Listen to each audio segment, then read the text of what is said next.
নমস্কার, আমি সঞ্চারী। আমার চ্যানেলে আপনাদের সবাইকে স্বাগত জানাই। চলে এসেছি আপনাদের সামনে আবার একটি নতুন ব্লগ নিয়ে। আজকে শুক্রবার, একদম সকাল সকাল ঘুম থেকে উঠে পড়েছি। ওর বাবা অফিস বেরিয়ে গেছে। আজকে আমার একটা বন্ধুর বাড়িতে যাব। এই শহরেই বন্ধুটির বাড়ি, কিন্তু অনেকটাই দূরে। পায়ে হেঁটে যেতে গেলে আমার আধ ঘন্টার মতো লাগবে সময়। আমাদের ব্লগের সামনের ব্লগটিতে আমার আরেকটি বন্ধু থাকে, ও যাবে সাথে করে।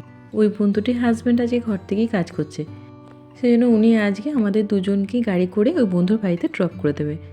আর একটার মধ্যে বেরোতে হবে যেহেতু, সেই জন্য একটু তাড়াতাড়ি করে ঘরের কাজকর্মগুলো সেরে নিই। ওই বন্ধুটির বাড়ি গিয়েই দুপুরে খাওয়া দাওয়াটা হবে। সেই জন্য অনিশকে ভাবছি এখন সকালের দিকে একটু হেভি ব্রেকফাস্ট করিয়ে দিই। এখন খেয়ে দিয়ে অনিশ একটু নিচে খেলতে যাক, তারপরে একেবারে যখন সময় হবে ওকে একটু ডেকে নেবো, নিয়ে বেরিয়ে যাব। দুধটা গরম করে তার মধ্যে একটু ওটস দিলাম, আর একটু অল্প করে 1 চামচ চিয়া সিড দেবো, কিশমিশ দেবো, আলমন্ড দেবো, খেজুরও দিই মাঝে মধ্যে, আজ আর খেজুরটা দেবো না। আর সামান্য 1 চামচ গুড় দেবো। কলা দিলে বেশ ভালো লাগে। অনিশ আবার কলা দিয়ে খেতে একদম পছন্দ করে না, সেই জন্য ওকে একটু গুড় দিয়েই দিই। একটু মিষ্টি মিষ্টি না হলে তো ভালো লাগে না। তবে এইভাবে ওটসটা বেশ লাগে জানেন। অনেক সময় ওই ঠাকুরের প্রসাদ মাখা হয় যে চিড়ে প্রসাদটা, খানিকটা ওই রকম লাগে খেতে। মাঝে মধ্যে দুপুরের দিকে অনিশ স্কুলে থাকলে আমি এইটাই খেয়ে নিই।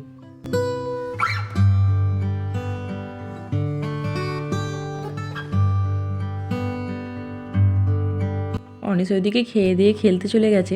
আমি ঘরের টুকটাক কাজগুলো সেরে নিয়ে নিজের জন্য একটু চা বসিয়ে দিয়েছিলাম।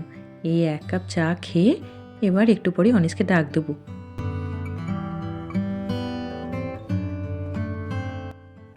ওই যে দূরে দেখুন অনিশ আর ওই বন্ধুর মেয়েটি খেলছে একসাথে। ওরই মা আর আমি একসাথে যাব। চলুন, আজকে ওয়েদারটা মেঘলা মেঘলা আছে, বিকালের দিকে একটু রোদ রোদ দেখাচ্ছে। দাঁড়ান আপনাদের একবার আকাশটা দেখাই। দেখুন কেমন কালো ঘন করে আছে, সামারটা যেন এসেও আসছে না। যে বন্ধুটির বাড়িতে আসবো বলছিলাম, এইটিই ওদের বাড়ি। এখানে সাধারণত বাড়িগুলো খুব একটাই সাদা রঙের হয় না, কিন্তু সাদা রঙের বাড়ি দেখতে কি ভালো লাগে বলুন। বন্ধুটির বাড়ির সামনেই আর একটা সুন্দর জায়গা আছে। এই যে দেখুন ওই দূরের গাছটির তলায় কি সুন্দর বেঞ্চ পাতা আছে। মাঝে মধ্যে একটু ভালো ওয়েদার থাকলেই খাবার দাবার বানিয়ে ওই বেঞ্চটাতে এসে বসতে পারবে। চলুন বাড়ির ভেতরের দিকে যাই। আজকে এদের বাড়িতেই বারবিকিউ পার্টি প্ল্যান করা হয়েছে। অনিশের বাবাও অফিস করে সোজা এখানে চলে আসবে।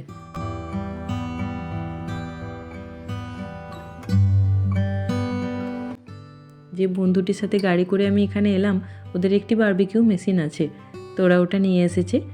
কারণ ওরা হচ্ছে ভেজিটেরিয়ান, নিরামিষই খাবার খায়, তো সেই জন্য ওরা ওইটাতে বসাবে। আর একটা এই বন্ধুর বাড়িতেই আছে মেশিন বারবিকিউ, সেটাতে আমরা ননভেজগুলো বসানো হবে।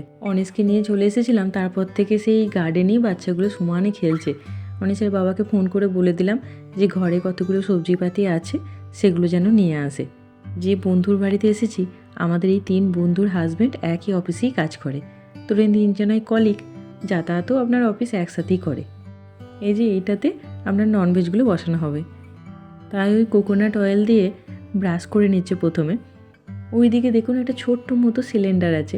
এটা যেহেতু গ্যাসে চলে, তো ওই সিলিন্ডারটি ইউজ অ্যান্ড থ্রো, ওরকম আপনার সুপার মার্কেটে এখানে বিক্রি হয়। একটি সিলিন্ডারের মনে হয় ওই 40 কোনার মতো দাম, মানে আপনার ওই 480 টাকা মতো পড়ছে। তবে একটা সিলিন্ডারে আমার মনে হয় 3-4 বার অন্তত এই বারবিকিউ করা যাবে। তার মানে একটা সামার। বাচ্চাগুলো তো সেই দুপুরে অল্প একটু লাঞ্চ করেছে, তারপরে কন্টিনিউ এই মাঠটাতে খেলে বেড়াচ্ছে। ওদের অনেকটাই খিদে পেয়ে গেছে, তো ওরা এগুলো খাক। তারপরে সবজিপাতি অনেক এসেছে, সেগুলোকে কাটাকুটি করি গা, তখন ওইগুলো বসানো হবে। সবজিপাতির মধ্যে আপনার ক্যাপসিকাম আছে, ভুট্টা আছে, বেগুন আছে, আর এখানে যে কোয়াশ বলে সবজিটি পাওয়া যায় ওটাও আছে। তবে এই মেশিনটা আমার সব থেকে ভালো লেগেছে জানেন, যদি খুব হাওয়াও দেয় তাতেও কোনো অসুবিধা নেই। এইভাবে বসিয়ে দিয়ে উপরে ওই ঢাকনাটি বন্ধ করে দেওয়া যাবে।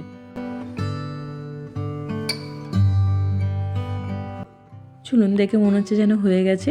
এবার প্লেটে প্লেটে সাজিয়ে বাচ্চাগুলোকে আগে খেতে দিই। বাচ্চাগুলো এবার নেতিয়ে গেছে, আর খেলতে পারছে না। আর ওইদিকে ছোট্টটিকে দেখুন, ও একদম ঠিক ওর সাইজের একটি চেয়ার নিয়ে বসেছে।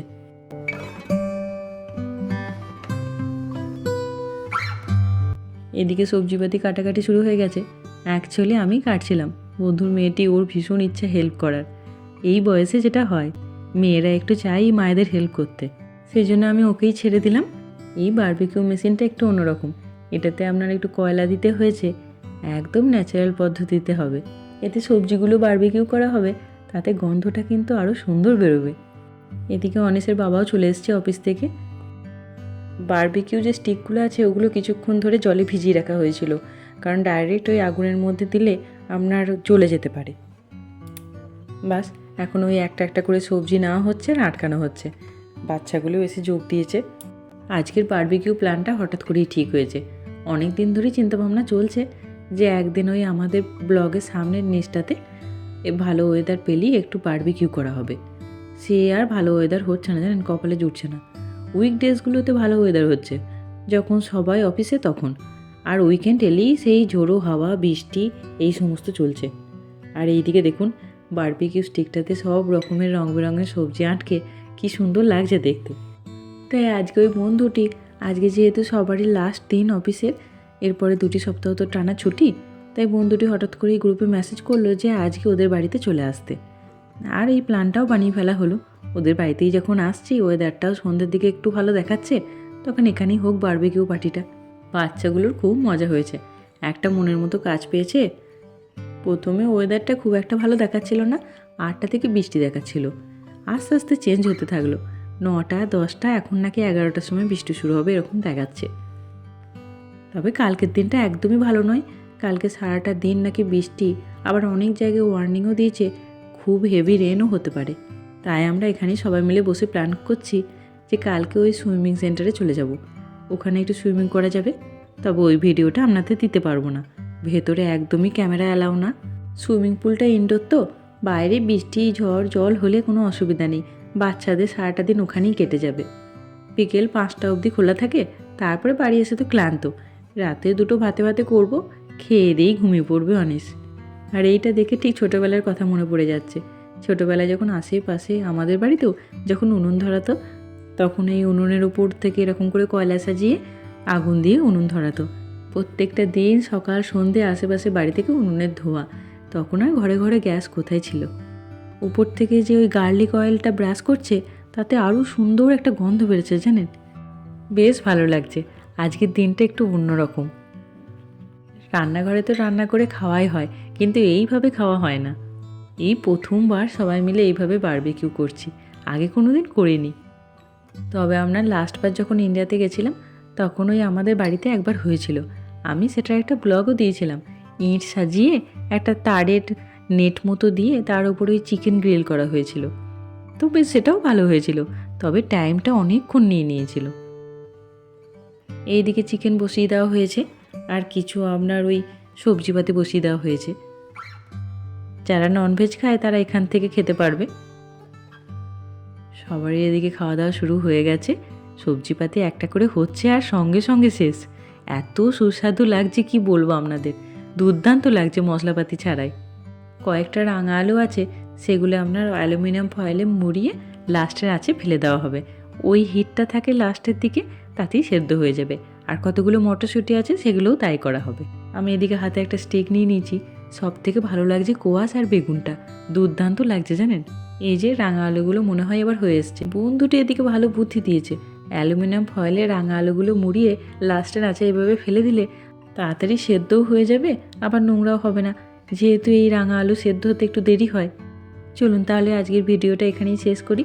ভিডিওটা যদি ভালো লাগে তাহলে লাইক করবেন, শেয়ার করবেন, কমেন্ট করে অবশ্যই আমাকে জানাবেন কেমন লাগলো আপনাদের এই ব্লগটি। আমার ব্লগগুলো যদি আপনাদের ভালো লাগে তাহলে প্লিজ চ্যানেলটিকে সাবস্ক্রাইব করে দেবেন। ভালো থাকবেন, সুস্থ থাকবেন, দেখা হবে সামনে এরকম একটি ব্লগে।